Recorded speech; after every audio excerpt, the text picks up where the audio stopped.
Are पार के mood में हैं नेतन्याहू और ये आर पार के मायने साफ हैं। ईरान में खामनेई का खात्मा, इसको अंतिम लक्ष्य पहले भी इजराइल ने अपनी तरफ से बता दिया है। यानी यहाँ पर सत्ता परिवर्तन होता है तो इजराइल अपने मकसद को पूरा मानेगा।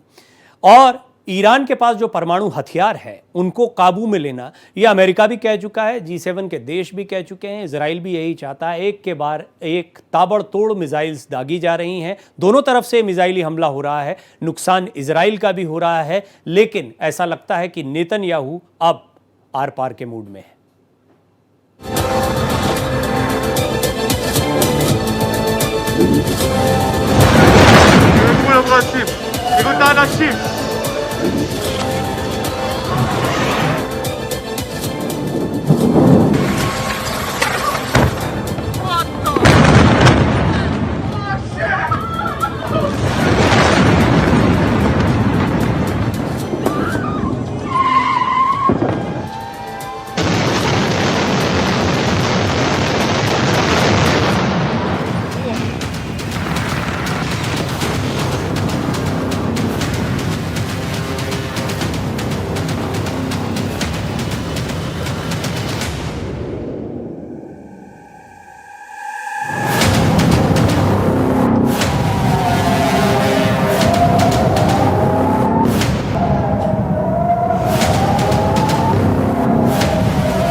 दोनों देशों में क्या कुछ हो रहा है यहाँ जनता सिर्फ जानती है, क्योंकि दोनों देशों की आम जनता, आम लोग इस तरह के युद्ध की विभीषिका को झेल रहे हैं, इन हमलों को झेल रहे हैं। बड़ा सवाल है कितनी मिसाइल्स बाकी हैं, किसके हाथबाजी है, क्योंकि ये हथियारों के दम पर लड़ी जा रही जंग है। इसमें कुछ हम देख रहे हैं धमकियों का भी असर देखने को मिलता है। अमेरिका अलग धमकियां देता है तो रशिया और चाइना हिदायत देते हैं अमेरिका को। युद्ध के 8वें दिन इजराइल को ईरान ने बुरी तरह से दहला दिया। इजराइल को सबसे बड़ा झटका उसके बीर शेवा के सोरोका अस्पताल पर हुए हमले से लगा है। इजराइल इस अस्पताल को ईरान की मिसाइलों से नहीं बचा पाया और भयानक तबाही मच गई। धमाके के बाद अस्पताल के अंदर अफरा तफरी मच गई, लोग बदहवास हो गए, जान बचाने के लिए इधर उधर भागने लगे। सवाल यह है कि ईरान के पास ऐसी कितनी मिसाइल्स अभी बाकी हैं जिनसे वो इजराइल में तबाही मचा सकता है।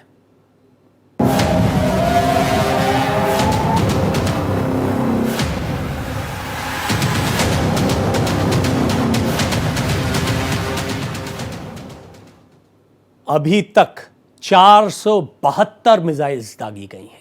10 वैज्ञानिक भी गवा दिए हैं इस युद्ध ने अभी तक, जब शुरुआत हो रही है। और ये युद्ध कहां जाएगा का आकलन दुनिया भर के तमाम विश्लेषक लगा रहे हैं। दुनिया भर के तमाम देशों की नज़र इस युद्ध पर है। इजराइल ने ईरान के 10 न्यूक्लियर साइंटिस्टों को मौत के घाट उतार दिया है। 10वें परमाणु वैज्ञानिक की हत्या अन्य 9 के मारे जाने के तुरंत बाद की गई। यह कार्यवाही गुरुवार शुक्रवार की रात को इजरायली अभियान का हिस्सा थी, जिसमें ईरान के बैलिस्टिक मिसाइल कार्यक्रम और नतांज न्यूक्लियर साइट्स पर हमले के साथ साथ ईरान के सैन्य नेतृत्व के शीर्ष सदस्यों का सफाया भी शामिल था।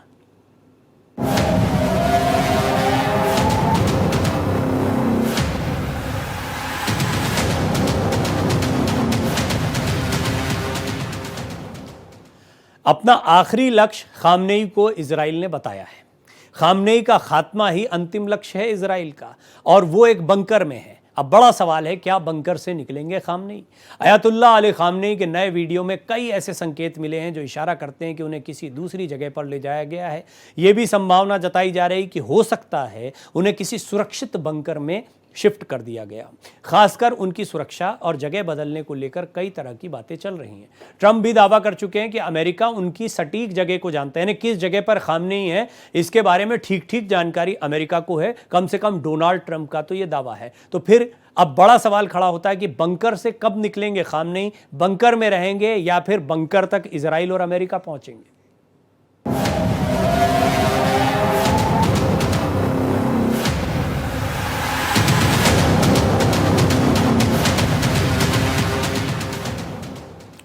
इतना आसान नहीं है ये युद्ध इजराइल के लिए भी। अमेरिका ने बेशक कहा कि हम इसमें एंट्री मारने जा रहे हैं, लेकिन यहाँ पर चीन रूस के स्टैंड को भी समझना ज़रूरी है। तो ईरान के साथ साथ में चीन रूस, ये एक चक्रव्यूह है। क्या इसमें नेतन्याहू फंस गए हैं? ये बड़ा सवाल है। ईरान और इजराइल के बीच जंग पिछले 8 दिनों से जारी है। दोनों ही देश एक दूसरे पर एक के बाद एक मिसाइल्स, ड्रोन और फाइटर जेट से हमले कर रहे हैं। इजराइल जहां गजा में हमास के साथ लड़ाई जारी रखे हुए, वहीं एक अन्य मोर्चे पर वो ईरान से भी लोहा ले रहा है। जुमा से जुमा कौन धुआं धुआं, युद्ध जाएगा कहां? वेट एंड वॉच का 2 हफ्ता पूरा हो गया है, तो क्या इजराइल के साथ धोखा हो गया है?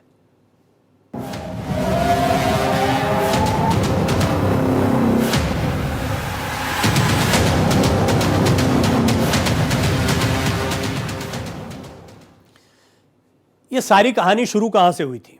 कहानी शुरू यहां से हुई कि ईरान अपने परमाणु हथियार विकसित कर रहा है और परमाणु हथियार बनाने के करीब पहुंच चुका है ईरान। यह बात इजराइल की तरफ से कही गई। जो परमाणु फैसिलिटी थी उस पर इजराइल की तरफ से अटैक किया गया। कई ऐसे वैज्ञानिक जो परमाणु हथियार बना रहे थे उनको मारा गया। 1 नहीं, 2 नहीं, 10 ऐसे वैज्ञानिकों को मौत के घाट उतार दिया गया इस लड़ाई में। यह बात तो बहुत साफ हो गई है कि इस परमाणु हथियार बनाने की होड़ में ईरान को रोकने के लिए दुनिया के कई देश, G7 के सभी देशों ने इस बात पर सहमति जताई कि परमाणु हथियार नहीं होने चाहिए ईरान के पास में। अब बड़ा सवाल उठ रहा है कि क्या ईरान को परमाणु हथियार बनाने से रोका जा सकता है? क्या वो इसके करीब पहुंच गया है? तो ये कुछ बड़ी खबरें हैं। मैं ऑलरेडी आपको बता चुका हूं, एक बार फिर बता देता हूं, अभी स्क्रीन पर आई हैं तो। CIA निदेशक रेडक्लिफ ने चेतावनी दी है। आज सिचुएशन रूम में भी ट्रंप की मीटिंग हुई है। खुफिया विभाग के साथ बैठक करेंगे ट्रंप।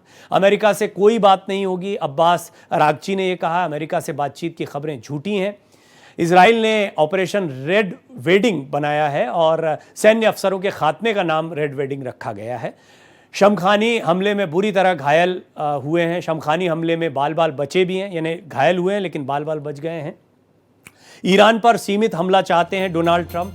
खामनेई को हटाना ट्रंप का मकसद नहीं है, ऐसी भी खबरें आ रही हैं। अब हालांकि ये समझना बड़ा मुश्किल है। एक तरफ ये भी कहा जा रहा है कि खामनेई को हटाकर अपनी पसंद का कोई नेता जो है अमेरिका बैठाना चाहता है, जो वहाँ के क्राउन प्रिंस हैं उनको बैठाना चाहते हैं। खामनेई वहाँ पर लोकप्रिय हैं, उनकी लोकप्रियता ख़त्म हो, खामनेई हट जाएंगे तो अमेरिका के लिए ये बेहतर स्थितियाँ होंगी। इजराइल के लिए बड़ी चुनौती है क्योंकि ईरान की पॉलिसी इजराइल को लेकर हमेशा से ये रही है कि वो इजराइल को देश मानते ही नहीं है।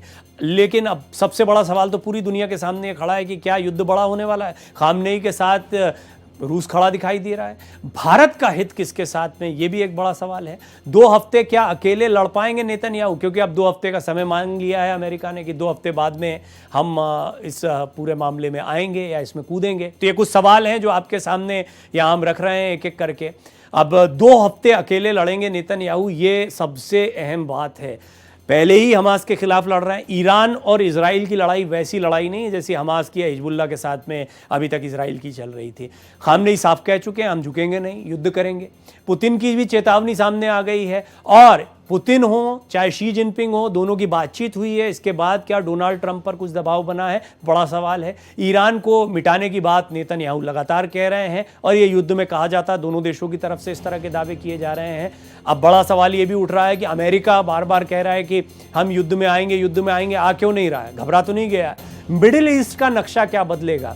मिडिल ईस्ट के नक्शे में खास तौर पर अगर इजराइल को देखें तो फिलिस्तीन और इजराइल में अभी काफ़ी बदलाव आ गया है। पहले नक्शे अलग अलग होते थे, अब आप देखेंगे तो इजराइल का नक्शा बहुत बदलता जा रहा है। इसमें अब गजा पट्टी, जहां पर हमास के खिलाफ लगातार इजरायली सेनाओं का अभियान जारी रहा, वो भी क्या नक्शे का हिस्सा होगा? ईरान हमेशा इसका विरोधी रहा है। अब ईरान के ऊपर जो हमला किया गया वो आने वाले समय को देखते हुए किया गया। ईरान में जो मौतें हुई हैं वो 639 हुई हैं। ईरान में घायलों की संख्या 1329 से ज़्यादा है। ईरान का हमला जो है वो भी ज़बरदस्त हमला रहा है। 400 से ज़्यादा मिसाइलें दागी गई हैं। 8वां दिन चल रहा है ये युद्ध का और युद्ध घमासान होता चला जा रहा है। इजराइल जो है उसको भी बराबर से नुकसान पहुंचाया है ईरान ने। इजराइल में भी 24 मौतें हुई हैं और 176 से ज़्यादा लोग मारे गए हैं। इजराइल का फाइटर जेट से हमला जारी है। इजराइल भी हमले कर रहा है, ईरान भी हमले कर रहा है। ईरान के पास मिसाइल्स का बड़ा ज़खीरा शामिल है। तैयार युद्ध के लिए इजराइल भी है। इजराइल के पास भी अत्याधुनिक हथियार हैं, लेकिन अमेरिका साथ में आता है तो युद्ध पूरा पलट जाएगा। पर अमेरिका कब आएगा ये बड़ी बात है। अमेरिका से खबर है मध्य पूर्व में अलर्ट पर है यूएस राजनयिकों ने बगदाद को छोड़ दिया। 14 विमान से हथियार इजराइल पहुंचे हैं। अब ईरान से खबर क्या है? अब तक 450 मिसाइल से हमला किया गया है। टारगेट पर इजराइल का डिमोन प्लांट है, IRGC ग्राउंड फोर्स के नए प्रमुख मोहम्मद करामी हैं, तो क्योंकि कई बड़े सैन्य अधिकारियों को भी मार दिया गया था इजराइल द्वारा जो हमला किया गया था। ये दोनों तरफ की तैयारियां आप देख रहे हैं। यहाँ एक बहुत ही डिसिसिव पॉइंट जो होगा, एक गेम चेंजर जो होगा, वो ये है कि अमेरिका का स्टैंड सचमुच क्या वो होता है। कई एक्सपर्ट्स का मानना है कि कहीं नेतन्याहू उलझ तो नहीं गए, फंस तो नहीं गए, 2 हफ्ते तक अकेले लड़ना है उनको, लेकिन लड़ते लड़ते परोक्ष रूप से न सही अपरोक्ष रूप से हो सकता है अमेरिका सामने आ जाए। जैसे कि खबर आ रही है कि हथियारों का जखीरा जो है वो इजराइल में भेजा जा रहा है, ये भी बड़ा सपोर्ट होगा। यानी जमीन इजराइल की हो, सेना इजराइल की हो, इजराइल खुद भी सक्षम है, और अगर उसको सैन्य सपोर्ट मिल जाता है तो ये बड़ा सपोर्ट होगा। ईरान का क्लस्टर बम जो है वो बड़ा खतरनाक है। कुछ बम और हथियार हैं जिनकी लिस्ट आपके सामने है। एक बम से 20 निशाने साधे जा सकते हैं। क्लस्टर बम के अंदर दर्जनों छोटे बम होते हैं। छोटे बम तय ऊंचाई पर बिखर जाते हैं, 8 से 12 किलोमीटर इलाके में फैल जाते हैं। ज़मीन पर गिरते ही बड़ा विस्फोट होता है, बड़े इलाके में एक साथ कई धमाके होते हैं। ये इस तरह से काम करता है क्लस्टर बम। तो क्लस्टर बम जो है ये एक बड़ा हथियार है ईरान के पास। ईरान पर यूएस की तैयारी जो है वो भी समझने जैसी है, क्योंकि यूएस बार बार कह तो रहा है कि हम उतरेंगे मैदान में, उतरेंगे मैदान में, कब उतरेंगे। रूस की धमकी जो है वो सामने आ गई। शी जिनपिंग रूस ऐसा या पुतिन जो है, इन दोनों की बातचीत भी हुई है इस मामले पर। हिदायत दी गई है कि इस मामले में ना घुसे अमेरिका, परोक्ष अपरोक्ष रूप से इजराइल की सहायता न करे, इससे दूरी बनाए रखे। अब ये क्या धमकी जो है इसका कुछ असर देखने को मिल रहा है, जो 2 हफ्ते की मोहलत और मांगी गई। ईरान पर हमले के बारे में न सोचे अमेरिका, ये रूस की तरफ से कहा गया। किसी तरह की सैन्य कार्रवाई ना हो, एटमी ठिकानों पर हमला सही नहीं है। हमले का मतलब दुनिया में तबाही है, और दुनिया तबाही से मिलीमीटर दूर है। हमला हुआ तो अनियंत्रित परिणाम निकलेंगे। ये मारिया ज़खारोवा प्रवक्ता हैं विदेश मंत्रालय की रूस की, उन्होंने ये बातें कही हैं। ये रूस का विदेश मंत्रालय है जहां मारिया ज़खारोवा की तरफ से ये बयान आया। यानी रूस का आप ऑफिशियल स्टैंड मान सकते हैं। पुतिन की भी चेतावनी है, तो क्या पुतिन की चेतावनी से डोनाल्ड ट्रंप डर गए हैं, ये भी एक बड़ा सवाल है।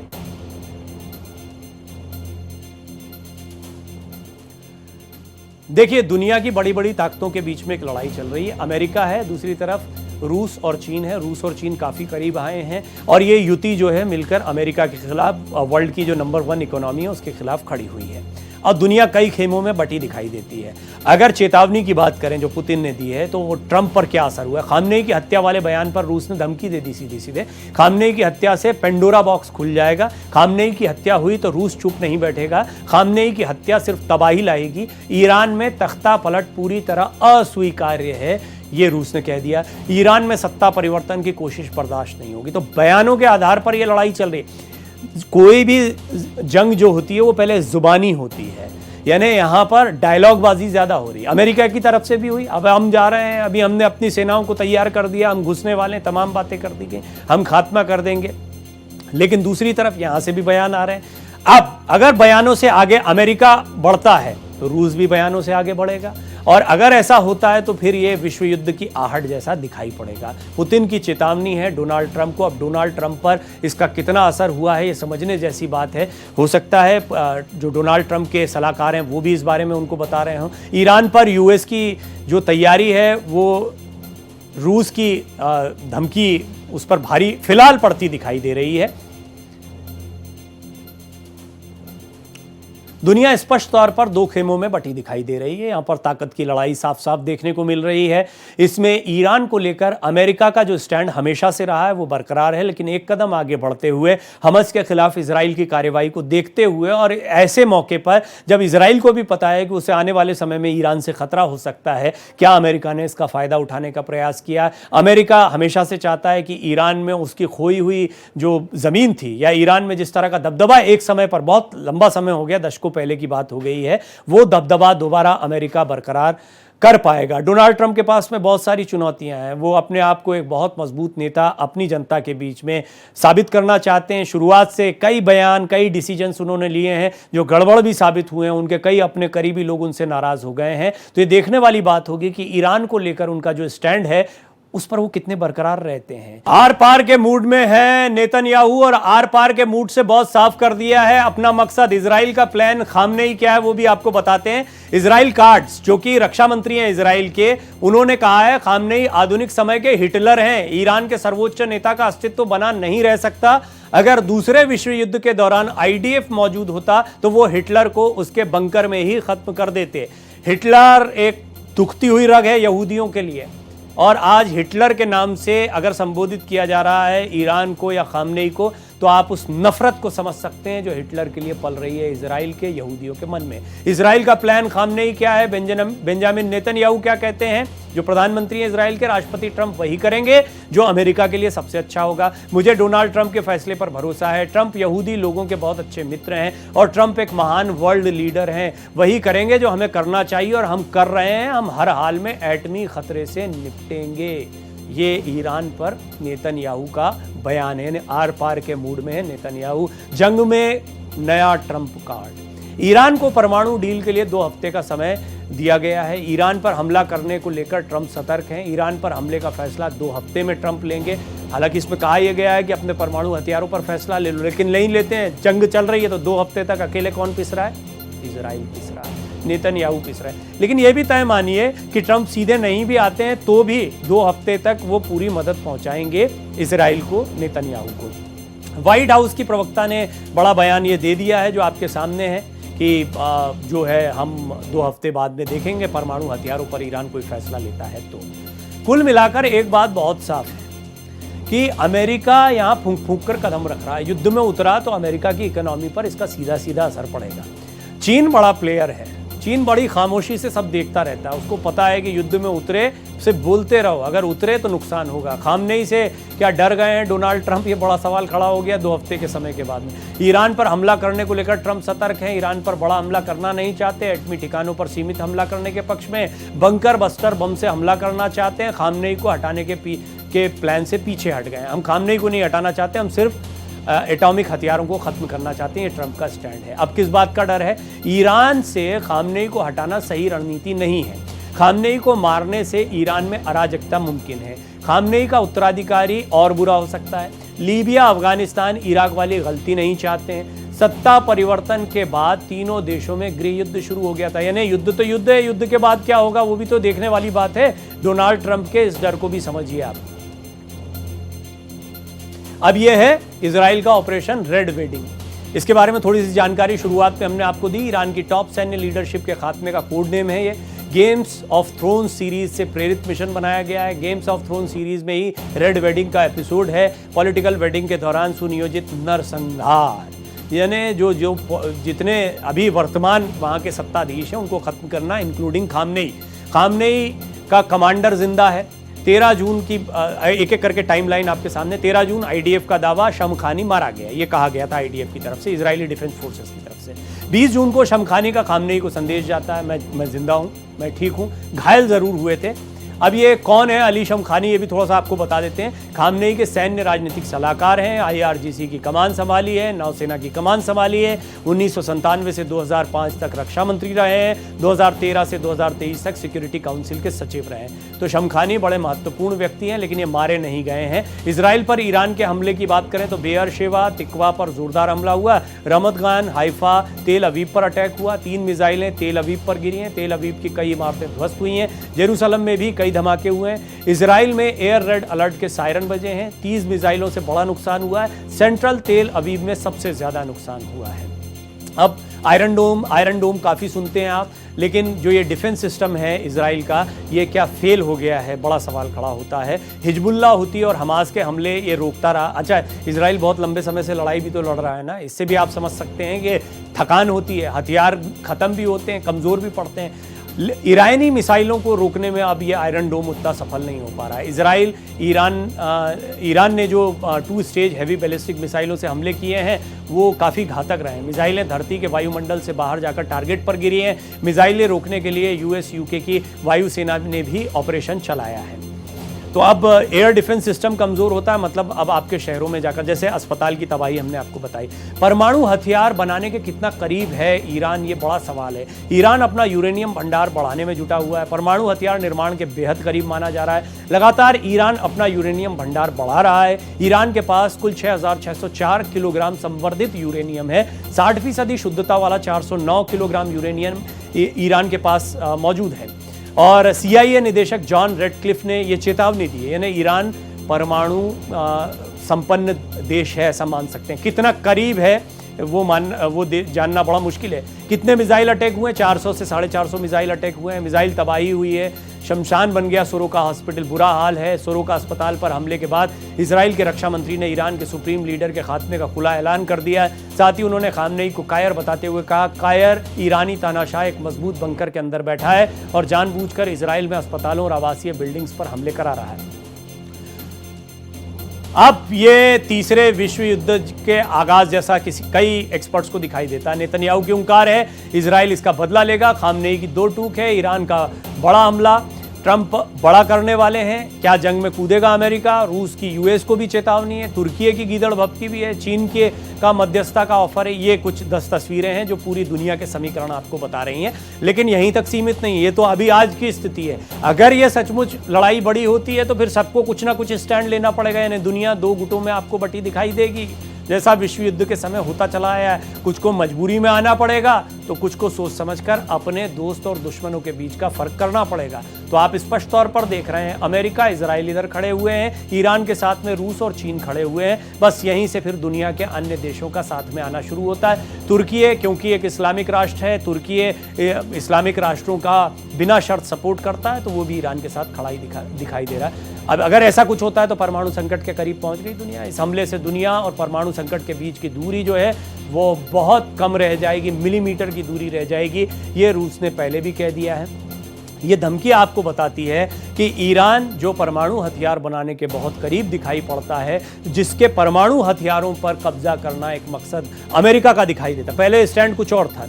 खामनेई का खात्मा ये इजराइल का स्टैंड है, अभी भी है, क्योंकि उनके अस्पताल पे, सोरोका पे जिस तरह से हमला किया गया, उसके बाद में ये सवाल बरकरार है। और फिर ये कहा गया कि कायर है खामनेई, बंकर में जाकर छुप गया है ये तानाशाह, हिटलर से उनको कंपेयर कर दिया गया। ईरान, चीन, रूस, अब ये तीन तो साथ में आ गए। अमेरिका बार बार कह रहा है कि हम साथ में हैं, लेकिन क्या इस चक्रव्यूह में फंसा हुआ है इजराइल?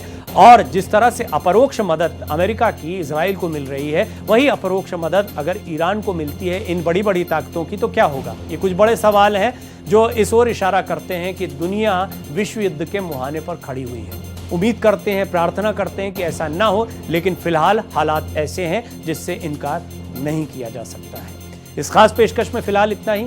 बने रहिए भारत एक्सप्रेस के साथ।